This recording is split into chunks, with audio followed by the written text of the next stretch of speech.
하나님 아버지, 오늘 제가 하나님의 말씀을 읽고 묵상할 때 필요한 영의 양식을 주시기 위해 성령님께서 이 시간에 함께해 주시길 간구합니다. 예수님 이름으로 기도합니다. 아멘. 오늘 우리에게 주시는 하나님의 말씀입니다. 모세가 장성한 후에 한 번은 자기 형제들에게 나가서 그들이 고되게 노동하는 것을 보더니 어떤 예굽 사람이 한 히브리 사람 곧 자기 형제를 치는 것을 본지라. 좌우를 살펴 사람이 없음을 보고 그 애굽 사람을 쳐 죽여 모래 속에 감추니라. 이튿날 다시 나가니 두 히브리 사람이 서로 싸우는지라. 그 잘못한 사람에게 이르되 내가 어찌하여 동포를 치느냐 하매 그가 이르되 누가 너를 우리를 다스리는 자와 재판관으로 삼았느냐. 내가 예굽 사람을 죽인 것처럼 나도 죽이려느냐. 모세가 두려워하여 이르되 일이 탈로 되었도다. 사랑하는 성도 여러분, 평안하셨습니까? 오늘도 주님께서 주시는 말씀을 통하여 은혜로운 하루를 열어가시기 바랍니다. 오늘 우리에게 주실 하나님의 말씀은 출애굽기 2장 11절에서 14절 말씀입니다. 모세는 그 부모가 바란 대로 공주에게 입양되어서 그 양자로 애굽 궁에서 자라게 됩니다. 비록 그가 애굽 궁에서 자라났지만은 유모, 즉 모세의 어머니에 의해서 이스라엘 민족이라는 정체성을 듣고 자라나게 됩니다. 그의 마음속에는 늘 자기는 이스라엘 민족이라는 그 정체성이 꿈틀거리고 있었던 것 같습니다. 그래서 나이 같은 이제 40대쯤 되었을 때에 그 꿈틀거리는 정체성을 가지고 자기 민족이 일하고 있는 곳으로 나가게 됩니다. 그 힘들게 일하고 있었습니다. 그런데 그것을 관리하던 그 애굽 사람이 아마 일을 잘 못했던 모양입니다. 그래서 그를 학대하는 것을 보게 됩니다. 그것을 볼 때에 모세의 마음에 분이 솟았습니다. 의분이 솟아올랐습니다. 그 마음은 굉장히 정상적인 마음입니다. 바로 모세의 마음속에 그가 바로의 궁에 있었지만은 나는 히브리 사람이다 하는 정체성이 그 마음에 강하게 자리 잡고 있었기 때문에 히브리 사람이 애굽 사람에게 고통당한 것을 볼 때 분이 일어났다는 것입니다. 그래서 그는 그 분에 못 이겨 애굽 사람을 죽이게 됩니다. 그런데 그 다음날 또 갔을 때에 같은 히브리 사람들끼리 싸우고 있었습니다. 그는 그것을 볼 때 마음이 안타까웠습니다. 왜 이렇게 이 땅에 와서 고생을 하면서 너희끼리 싸우느냐? 싸우지 마라.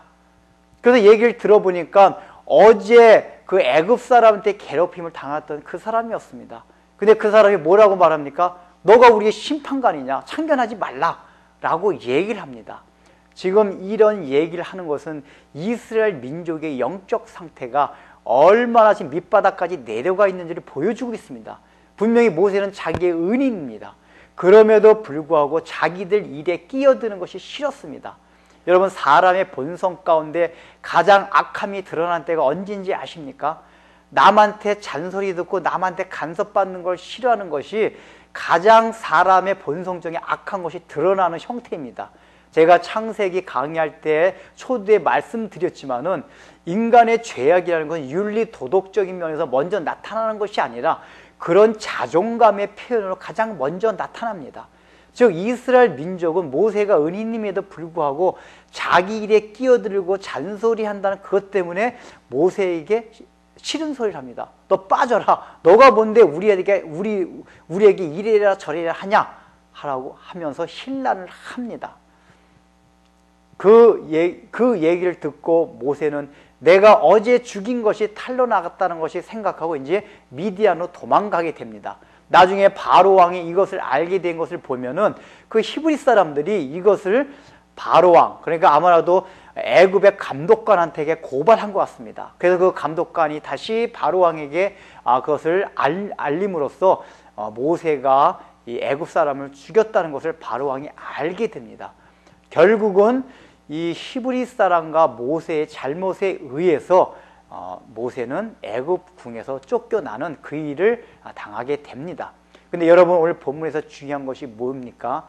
모세가 분명히 자기 백성을 사랑하는, 동족들을 아끼는 그 마음 때문에 이런 일이 일어났다는 것은 충분히 우리가 인정할 수 있습니다. 그러나 여러분, 지금 이 모습을 보면서 어떤 모습이 떠오릅니까? 모세가 어느 지파입니까? 레위 지파입니다. 레위도 똑같은 행동을 했습니다. 자기의 동생이 이방 민족한테 강간을 당해서 치욕을 당했을 때 어떻게 이스라엘이 치욕당한 것을 보고만 있을 수 있느냐 하면서 세겜 사람들 다 잔인하게 죽였습니다. 물론 지금 모세는 잔인하게 애굽 사람을 다 죽인 것은 아니지만은 그 마음이 레위와 마찬가지였습니다. 자기의 동족이 치욕당하는 것을 볼 수가 없었습니다. 고생하는 것을 볼 수 없습니다. 그것은 하나님의 마음입니다. 동족을 사랑하는 마음입니다. 그러나 잘못한 것이 무엇입니까? 인간적인 방법으로 사용한 것입니다. 그때 모세가 좀 그 혈기를 참고 그가 있는 위치가 애굽의 왕자였습니다. 애굽의 왕자로서 얼마든지 그 일을 뒤에 가가지고 그 애굽에 감독하는 사람을 치리할 수도 있었습니다.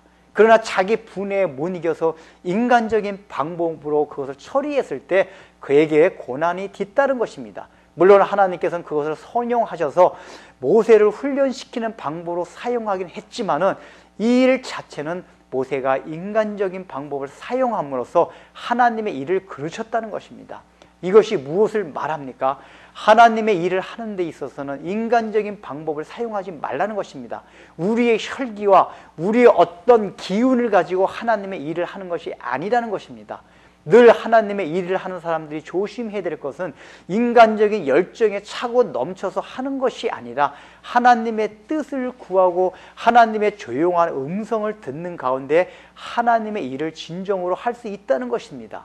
또한 지금 이스라엘 백성들이 아직까지도 구원을 받을 때, 즉 애굽에서 나갈 때가 되지 않았다는 것을 오늘 성경이 보여줍니다. 이들의 영적 상태가 모세가 끼어드는 것을 보면서 그것을 잔소리로 여기고 모세를 고발할 정도로 그들은 그 마음이 악한 상태가 되어 있었습니다. 즉 이스라엘 백성도 모세도 아직까지 애굽을 나갈 수 있는 그러한 상태가 되지 않았기 때문에 이제 나중에 모세는 미디안 가서 40년을 고생하고 애굽의 백성들은 40년간 더 노예로서 고생을 하게 되는 것입니다. 기도하겠습니다. 하나님 아버지, 모세는 비록 애굽 궁에서 자라났지만은 자신이 히브리 민족이라는 그 정체성을 가지고 살았습니다. 그 마음 때문에 그가 노역장에 가서 히브리 백성이 애굽 사람들에게 고생을 당하는 것을 보고 분이 나서 그를 죽였습니다. 그가 비록 그 마음은 귀한 마음이지만은 참으로 인간적인 그런 열심, 인간적인 마음으로 했기에 하나님의 일을 그르쳤습니다.